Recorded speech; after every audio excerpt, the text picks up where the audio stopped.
Yo, what up? What up? You're looking comfy, man. How's your day Man, going? all good, man. Can't complain, man. Y- Can't complain. Yeah, Yeah. I had to wear this just for you today. The GOAT, man. What's that? The Yeah, GOAT, the GOAT Mike yeah. Jordan? I was like, just for B Wood, just for today. AD had a 30-20 game. Braun was coaching from the sidelines, just giving you an early preview of what's to come. So I was like, let me celebrate the right way with B Wood. So AD has a 30-20 game, and that's what prompted you to wear a LeBron James shirt. I, That just shows you the blindness of some of you LeBron James guys, man. I'm gonna be honest with you. I don't have an AD shirt. If I did, I'd wear it right now. Or maybe I should have came with the brow. Could have bought like something. But he Nah, played he played don't out of come. his mind. I definitely don't want to see you come with a Yeah, yeah, unibrow. yeah. I I don't want couldn't do that. that ain't the It move. was either That ain't the move. this or the LeBron jersey. So either way, Well, you I say you've had to been working celebrate. out, so sun's out, guns out. It's about that time of year. Exactly. But I'm going to save that. We have a lot of lives to come, so I'm going to save that. But I know you always like to highlight the bigs. So when you see AD do something like that, Hey this is what I man, how you doing? always said about the Lakers. B Wood, when you have LeBron, who can Right. be the best in moments, you have a guy that can give you 30-20. I don't expect D'Lo to give you 12 assists every night. I don't expect Austin Reeves to have a crazy night like he did all the time. But they have the ingredients to upset people. And that's what I've always said. They may not be the consistent team through 82 games, but who in the West wants to see a team that can have a guy like AD in those moments with a guy like LeBron? That's why I always say they still pose a threat. That's why I don't count them out. Yeah, they do. They do pose a threat. Like you don't want to see them in the first round. The only teams I think that would like, if they got a first round matchup, would just like stomp them out would be Denver. I think like Yeah, Jokic owns AD. There's nothing AD can do with him. Nothing. yeah, It ain't close. it's scary. Yeah, it ain't close. Like, I think it'd be a scary matchup for the Lakers if the Lakers played. I mean, I don't think the Lakers will play Sacramento because Sacramento, but Sabonis owns AD too. So those would be two What situations. do you make of that? I think that's a little like it. Like I think what did AD address? He said it's not a one-on-one thing. Like I'm not. He's not really stressing it. But do you feel like Sabonis just has his number, or is it just a weird stat? I'm not sure if Sabonis has his number, but I don't like AD's approach. So And, you want him to have that dog go and after him? listen, man, when the big time match, when you get matched up against the big time matchups, and Sabonis is a big time matchup, and that guy's been has had your number. If you're AD, your pride got to kick in and say, "Not tonight." Like Yeah, like you go back and look at. There'll be times when Kevin Garnett would talk about how hype he would be for the matchup of Tim Duncan or some of these other guys. Like if you AD, you gotta take it like that. Like you know what, I'm one of the best, but the young fella getting the better of me. I got to show him that. I got to show yeah, him what I'm about. So sometimes I think there's certain marquee games that you got to have circled on your calendar when you're an elite guy, where you gotta put the league on notice that yeah, I'm still that dude. yeah. No, I think you're 100% right. I mean, that's been the biggest criticism of AD too, is like just to go at people, to have that dog, be competitive, have that fire. My guy said Lakers got to let Braun walk this summer, take 60 million out of Star, and fill out the rest of the roster. It's actually an interesting point. If you're Rob Pelinka, if you're Jeannie Buss, which I don't believe that's ever going to happen, is to be the team to let LeBron walk. Is that something worth exploring though? Because he's seeking a crazy amount of money with a player who's obviously going to be 40 years old. Man, I think if you're the Lakers, everything got to be on the table. If you don't win this year, if you get put out in the first round, or if you don't make it past the play-in Mm, scenario, everything got to be on the table. I don't know, like the Lakers are in a tough situation with Bron being a uniquely older player that's still playing at an incredibly high level.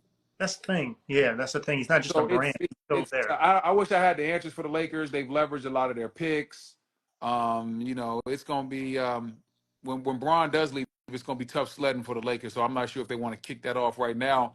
But I will say the Lakers are the team that in that first round, I don't think none of the young teams, like if you Minnesota, you OKC, even though I believe that OKC could win that matchup, I still don't think that's the matchup you want first round, especially with those young teams because they grew up watching Braun. It's not like you're Mm-hmm. playing an older team like Mm-hmm. where some of those guys like they look at Braun as a contemporary. Some of these guys have Braun on the wall, so it's a different aspect of it. Yeah, they're wearing the bronze shirt. That's what they're Now doing. they they They're wearing the they, bronze they shirt. used to wear the LeBron shirt. You the only one wearing it now. Yeah, yeah. So I'll still wear it. I'll still wear it. But no, I'm looking forward to betting a dinner with you, depending on what the matchup is for the Lakers. But I was looking. There was a post. We could be getting the Dallas Mavericks, the Phoenix Suns, the Lakers, the Warriors, all in the play-in tournament. And I don't know if you saw this about your guy Luca talking about Kyrie's the Batman, I'm the Robin. That's another interesting team that I think can make a lot of noise just because of the star power alone. Yes. I think the Dallas Mavericks definitely are scary because they have two of the better individual players in this league. The one problem is you can attack both of their best players on the defensive end. Yeah, for sure. That becomes the problem when you take on a team like the Phoenix Suns or you take on a team like the Los Angeles Clippers, T. Lue Hunts matchups. That's what he loves to do. So when teams can say, "Hey, I know we can go at Luca, I know we Mm-hmm. could go at Kyrie," that's Dallas's problem because it's you can hide one guy, but most really good teams you don't have to hide both your stars. They Both. got to hide both of their stars because teams are going to go at them. So that's going to be that's going to be my one critique of Dallas is going to be. Well, actually, I got two critiques. Is Luca too ball centric? Mm-hmm. When he's not scoring, he's snoring. And then the second thing, yeah, hey, it is what it is. And the second thing is, will Kyrie and Luka be able to defend at a high enough level to get it done? Yeah.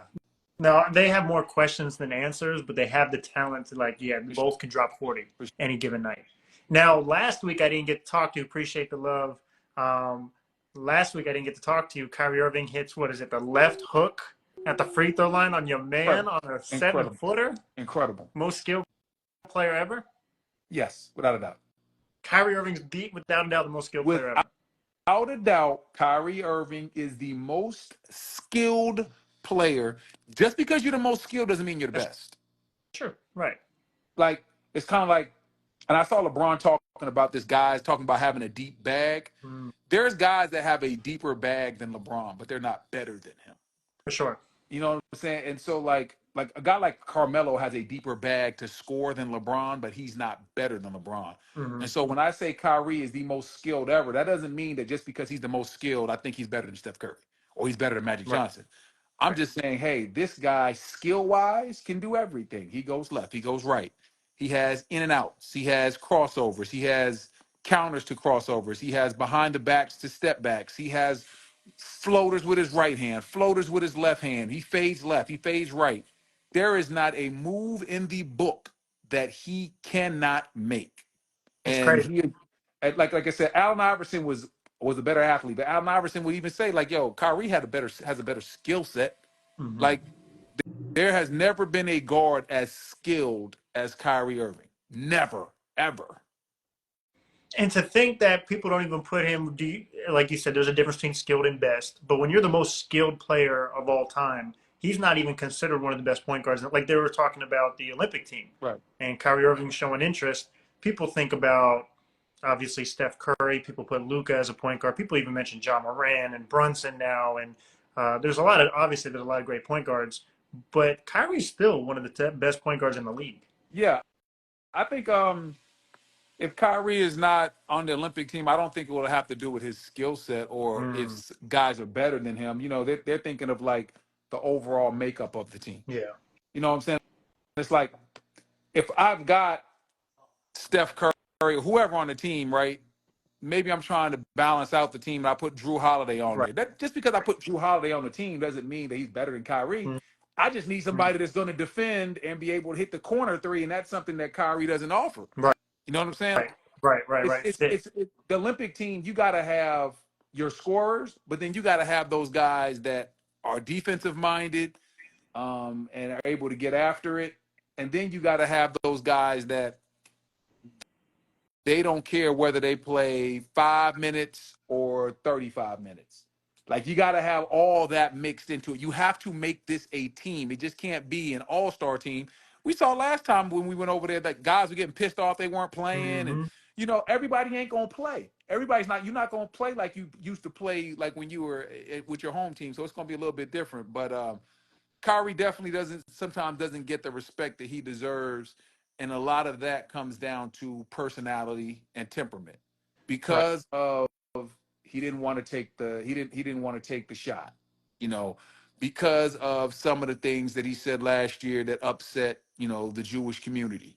Mm-hmm. Not wanting to apologize for that. Mm-hmm. The questions of leadership issues, um, all those things are why Kyrie doesn't get the love that he should. But if you just watch basketball Yeah. offensively, man, listen, there might not ever have been a guard as more skilled than Kyrie Irving. Yeah, no, I 100% agree. I think he's the most skilled player ever. I really wanted to ask you this. You're a player who you gotten physical. You had to go against the bigs. You talk about going against Shaq.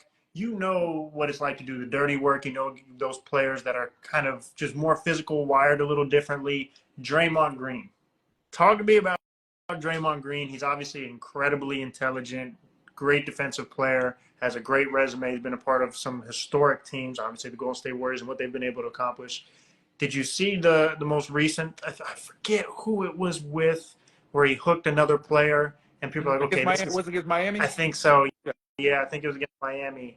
I forget the player who it was, but I remember he hooked the player, and people are like, okay, now this is just getting outrageous. Like at this point, you know you're under a microscope. You've been addressed several times. What do you think goes? And I don't know if this was another report. I heard him and Steve Kerr had an altercation, and I wanted to look that up too. But what are your thoughts on Draymond Green? Because clearly he's a physical player. Clearly he's highly intelligent. Do you feel like this will age well and he'll be able to end his career the right way, or do you just feel like this is all going to catch up to him? There's just so much talk and banter about what he does.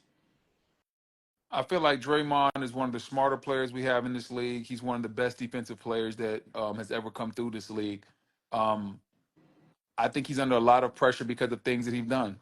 Chickens coming home to roost. Mm-hmm. And basically, all it comes down to is he's done so many things over the course of his career that are borderline that he no longer gets the benefit of the doubt. And and that's going to be a dangerous combination as he gets Yeah. older, because as he gets older, he's going to slow down. And Draymond's game isn't based on skill; it's based on defense and toughness. So Mm-hmm. as he gets older, he's not going to be able to defend as good. But he's still going to be in his mind going to be Draymond Green, and he's going to be talking and Right. yapping, and Right. it's going to be tougher for him, because when he's not able to guard these guys and they're able to talk to him, and he's going to Mm-hmm. try to get physical, but he doesn't have the leeway to get physical with people anymore. It's gonna be a tough road for Draymond as he gets older in this league. Um, but you can't knock what he's been able to accomplish. But I do think that he has done enough in this league where he no longer gets the benefit of the doubt, and he always walks a fine line anyway. And now anytime he gets close to that line, the whole NBA fan base is gonna be looking at him like, all right, I know you're not gonna do this again. You already punched a teammate, choked Rudy Gobert, Mm-hmm. stomped on Sabonis. Um, but you done The Jordan smack Poole Nurkic, situation. Yeah. smack Nurkic. Like, yeah, you've done so much that now you can't do anything. You done kick LeBron in the cost your team a championship. Like, hey man, you done did so much that he doesn't have any leeway anymore. It's so interesting because to me, he's a Hall of Famer. If you For win sure. Defensive Player of the Years, you're a champion, and he's one of the smartest players. Yeah, So it's like that's not even debatable. Draymond is going to the Hall of Fame. That's not even a debate. I don't think it is, but people are like, oh, but he doesn't have the stats. He doesn't have if you think Dennis Rodman's a Hall of Famer, I believe you have to believe Draymond Green's a Hall Well, of hold Famer for what he's meant. on. Hold. That's a different animal though. When you look at Dennis Rodman and you tell people that didn't watch Dennis Rodman play, when you just pull up his stats, they're going to be Hall of Fame worthy. Because you're going to say, well, why is Dennis Rodman in the Hall of Fame? If I'm trying to tell somebody that didn't watch basketball in the 90s and the 80s, I'm going to say, okay, well, this guy was Defensive Player of the Year this many times. He led the NBA in rebounding. Like, go look at the years where Dennis Rodman was averaging 17, Yeah, 18 rebounds. crazy. Same thing with like Dwight Howard and Ben Wallace. Like, you're gonna see like all these years where they led the league in rebounding. When you look at somebody like Mutombo, you're gonna see the rebounding plus the block shots. That's the difference between a Rodman and Draymond when we talk about Hall of Fame. Draymond, we're gonna have to start talking about plus minus and what he was able to do as far as affecting the Golden State legacy. But the actual stats are not going to be there. So, like, you know how the younger generation now, what's the big thing? We done with the 90s, right? Mm-hmm. Well, when Draymond gets old, they're gonna be done with him because when they look at the stats, he's not gonna have these incredible shot blocking stats. He's not Mm-hmm. gonna have these years where he was rebounding at an elite level. That's a great If point. you were watching in real time, you understand how much he affected the game.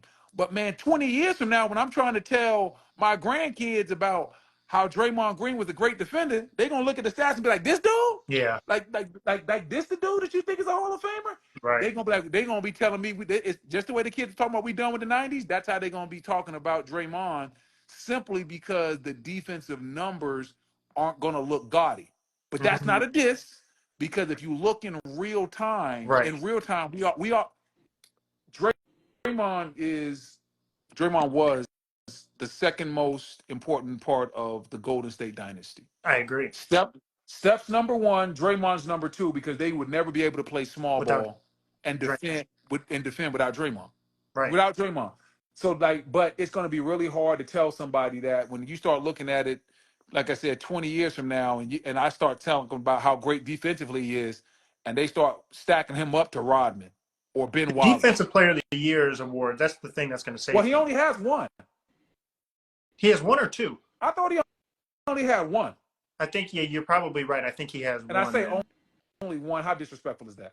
But when you're talking about when you're talking about Dwight Howard, who was Defensive Player of the Year for like 3 years in a row, Yeah. when you talk about a Mutombo with multiple, Rudy Gobert is going to have way more defensive statistical accolades, but we all know that Draymond, from a winning standpoint, affects defense more. But it's going to be easy for me, like I said, 15 years from now, when I tell somebody about Rudy Gobert, they're going to see he might get Defensive Player of the Year again. They're going to see 3 or 4 Defensive Player of the That's Years. when. They're going to see all the years where he was one of the top defensive rebounders. They're Yeah. going to see all the shot blocks. That's So statistically, I'm going to be able to explain guys like Rudy Gobert, Dennis Rodman, Mutombo, Dwight Howard, Ben Wallace way easier than I'm going to be able to explain why Draymond's a Hall of Famer 15 years from now. That's a really great point. Yeah, they have the individual stats. Draymond, it was a blessing and a curse. Draymond Green's ability to be physical, it's obviously what separated him, his playmaking. But now it's a curse, like you said, because as your athleticism declines and you're doing things that you wouldn't be able to do before, now we're only just getting the things that are causing problems. We're not getting your elite defense. And that's why I feel like we're seeing him not age the best and get the criticism that he's getting. Now, the Golden State Warriors are in an interesting position. This is why I wanted to ask you, because it looks like Draymond's like, I'm retiring. The only way I'm not retiring soon is if Steph's not retiring soon. Like, he wants to all three retire at the same time. But Steph is clearly on a different level, and he's still playing at a high level. So if you're Golden State, do you say, okay, look, we appreciate the time we had. You and Clay clearly made us what we were, but Steph is still really elite. So if we want to be able to be a franchise still contending, we got to get rid of you guys. Clay said he wants to play a reduced role. I don't know if that means he takes a reduced pay, because I know he had a certain contract. But what do you do if you're Golden State? If you're Golden State, you do whatever Steph tells you to do. That's it. It's just that simple. Like I said, I think Dre is going to be harder to replace than Clay, because like Clay can't defend at the level that he used to, and obviously that's because he had the ACL and the Achilles. Those lower body injuries take a lot out of you. But you just saw this year when Draymond came back how the team started clicking. He's the voice of that team. He's the guy that, from a passing standpoint, he helps those guys on the weak side. So I think it's going to be really. I think they're going to have to keep Dre and just take the good with the bad, as long as he's still able to defend and play at a high level. You know, every once in a while, Dre gonna step over that line, and Mm-hmm. you have to deal with that from a media standpoint. But for the most part, I think that moving forward, if you're the Golden State Warriors, you keep Dre. Clay maybe, but you might be wanting to upgrade that position. And he didn't really handle his demotion the greatest this year, so No. you might have to move on from Clay. And Kuminga seems to be someone that they're trying to build around a little bit too. Kuminga's the future. Kuminga's the future. Do you believe Like, you look at in Kuminga? I believe it. You look at the way he's driving the ball. Like, this is the first time the coaching staff really empowered Kuminga, Mm-hmm. and you could see it. Steph and Dre, they both fill this young man up with so much confidence. They always drive the ball. No one can stop you. I did one of their games early this year against Memphis, And Kuminga, Mm. just every single time in transition, he's pushing the ball. They're giving him ISOs. He's always putting pressure on the rim. And man, so he's already a key piece to me. And Really? so as they move forward on from the offensive standpoint, it's going to be the Steph and Kuminga show. And please don't let that boy's jumper get any better, because if he improves to where he's just, let's just say, 35% from corner threes, and he's able to hit them at, like, I'm not talking about 35%. You're taking 2 threes a game. No, no. I'm talking about, hey, I'm able to take 5, 6, 7 threes and hit 35% of them. Don't let Kuminga get to that level, because the way he drives the ball to the basket, he is an official problem. The new big three is going to be Kuminga, Steph, and Dre. That's going to be the new big three.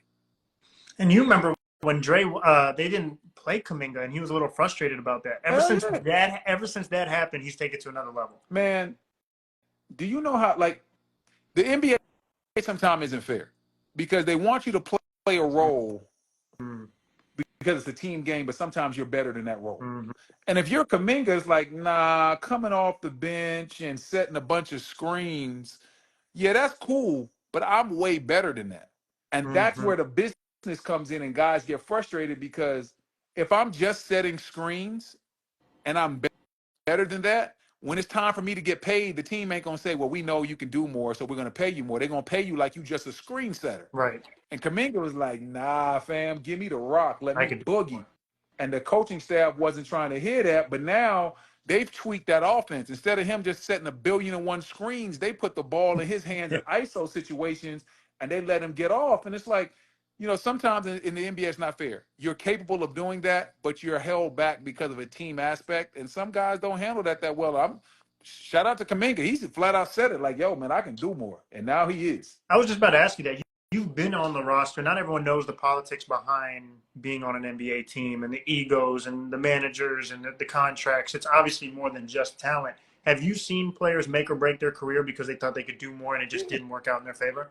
On every NBA team, there's a guy sitting on the bench that could average anywhere from 15, I'll say 15 to 18 points. Every team, there's a guy that's like, yo, if you just let him boogie, yeah, every team. That's how talented the league is. Mm. The league is about opportunity. You Mm-hmm. know, like, I think to myself, I wasn't there at the beginning part, but I was there at the end. So somebody like J.J. Barea. J.J. Barea, Mm-hmm. when Avery Johnson was the coach, was nailed to the bench. Mm-hmm. But when Rick Carlisle was there, Rick Carlisle was like, oh, this guy can play the pick and roll in Yeah. an incredible fashion. And he helped us in 2011. He was I'd say the incredible for us final. off the bench. Yeah, the Ex- biggest stage. exactly. But for Avery, he was on the bench, though. Mm-hmm. And so, like, you look at guys like I see that all the time. There's guys that aren't playing, but they can clearly play and they can do more. But based on the team makeup, or maybe who's in front of them, or a guy having a bigger contract, or a coach not believing in this guy's skill set, or whatever it is, they don't get to highlight what they do well. But every team, there's a guy that's like, yo, take him off the bench, put him in a role, and tell him, yeah, we're going to let you rock. He can get you 15 to 18. Every team got one. Let me put you on the spot, and you may not have a player off the top of your head. Is there a player right now in the league that is on a team where you're like, you know what? If you like, we thought maybe we were going to see this with Jordan Poole, right? Where we take him off the Golden State Warriors. He didn't have Clay, didn't have Curry. Okay, this is his opportunity to go crazy in Washington. Or I don't think people saw it was going to play out the way it did, and it clearly didn't work out probably the way he thought it was going to. But is there a player right now that you're like, you know what, if you were to take him off this team, maybe it's just because they're crazy talented, he didn't, like you said, doesn't have the opportunities, he's just setting screens, but if you put him on a different team, he's probably in a completely different conversation. Is there anyone that sticks out to you in that regard? Off the top of my head, well, like, for example, a guy like, maybe not. Now, not, once again, the guy might not win, but he can score. Like a D'Angelo Russell could clearly do more points. Could do more points and stuff if he wasn't playing for the Lakers easily. And I agree. Is a That's guy like, that's a starter. if you're Obviously. Jaylen Brown's manager, usually he got the bag, mind you, and he's in a good situation, so I understand that. But if you were like, okay, you don't want to be the number 2 anymore, let's put you on the Orlando Magic. Well, they have Paulo, so I actually don't know. But if let's just take a team, for example, Detroit, you're the number 1 guy, you're in a completely different conversation. Is that better for his career? Who, Jaylen Brown? Yeah. Absolutely not. Because he's not going to win as much. Okay.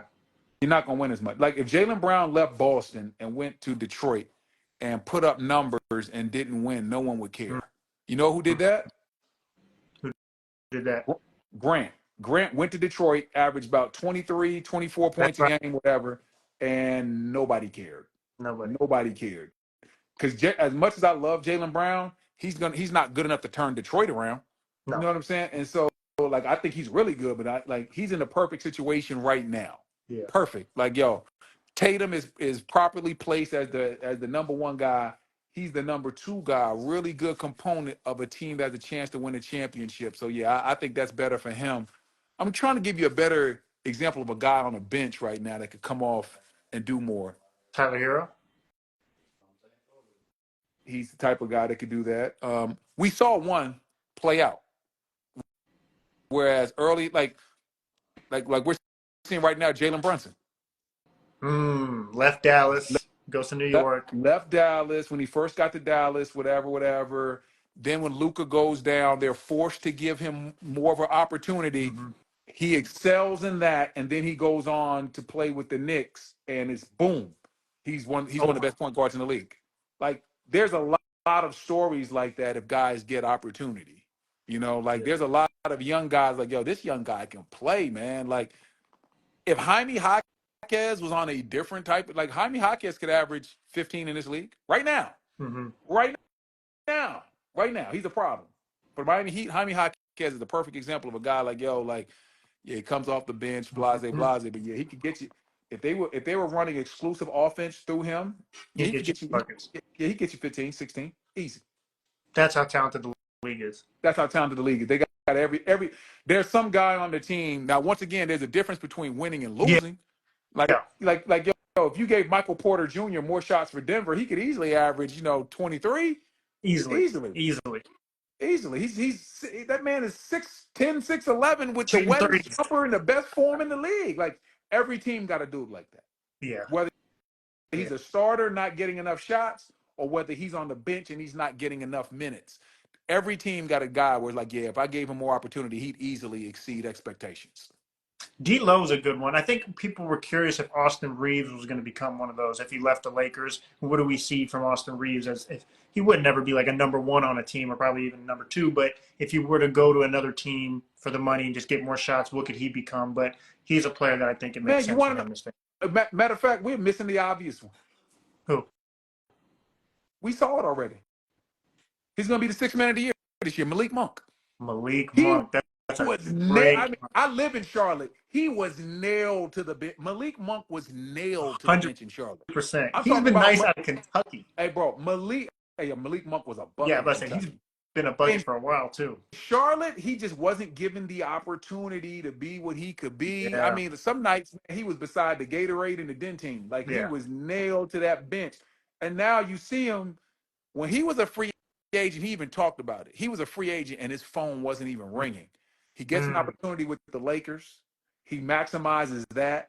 Then he goes to Sacramento, gets another opportunity, and takes that to the next level. Like the Malik Monk story, there's a lot of Malik Monks, guys that aren't playing for certain teams, whether that franchise is misusing them or the franchise is bad.